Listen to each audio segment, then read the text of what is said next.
On the Season 4 premiere of A Comic Book Orange, we go underground with Jeff Parker and Steve Lieber, are astonished by Joss Whedon and John Cassaday's X-Men, and interview creator of Surrogates, Robert Venditti.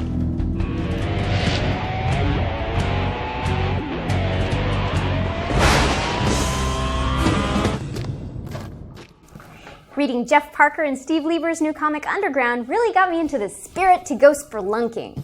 Oh, hey, Batman, I was just spelunking. Oh, good for you! Fuck's sake, man, you're amateur.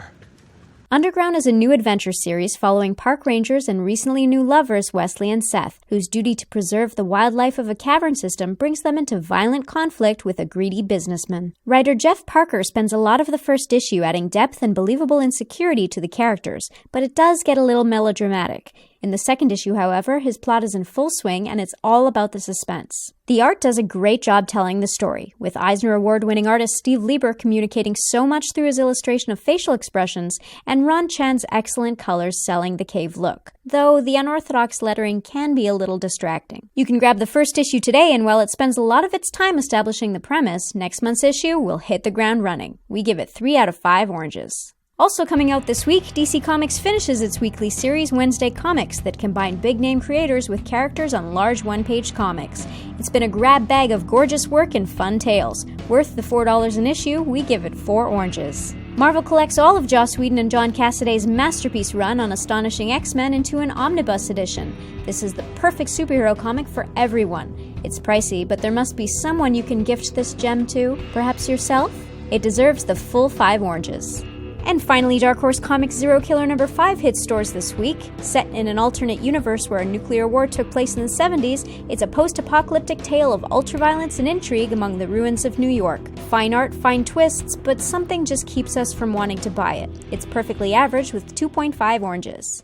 With the new Bruce Willis movie coming out this week, we had the pleasure of interviewing the writer and creator of Surrogates, Robert Venditti. The movie adaptation of Surrogates is coming out. What can you tell us about that?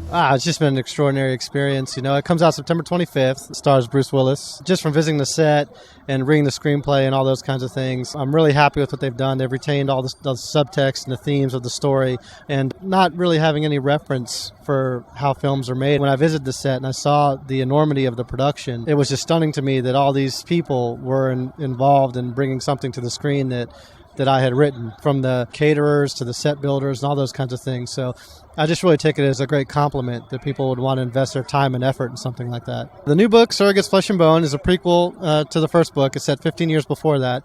And it sort of shows you this future as surrogates are just becoming popular. Whereas in the original story, surrogates are already very prevalent, and it's already an assumption that everybody in this future city is living through one. In the new book, you don't really know, am I sitting next to a surrogate or not? So there's a lot of those sort of growing pains that the society experiences as this technology is becoming more popular. Surrogates was your first book, and it was critically acclaimed. How long did you sort of have that idea in your head before you fleshed it out? It was actually only about a 6-month process from the day I got the idea until the script was completed.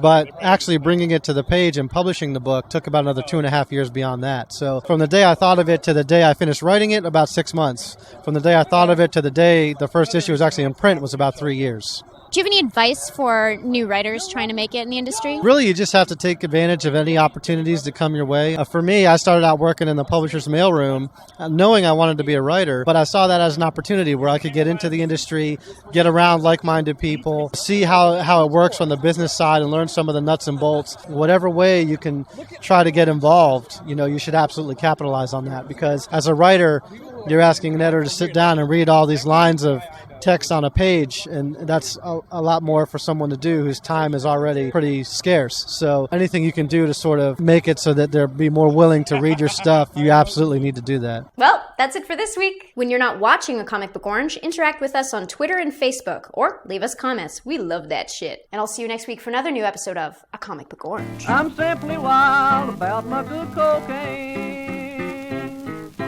And I'll see you next week for another episode of A Comic Book Orange. Ja, ja, chingas.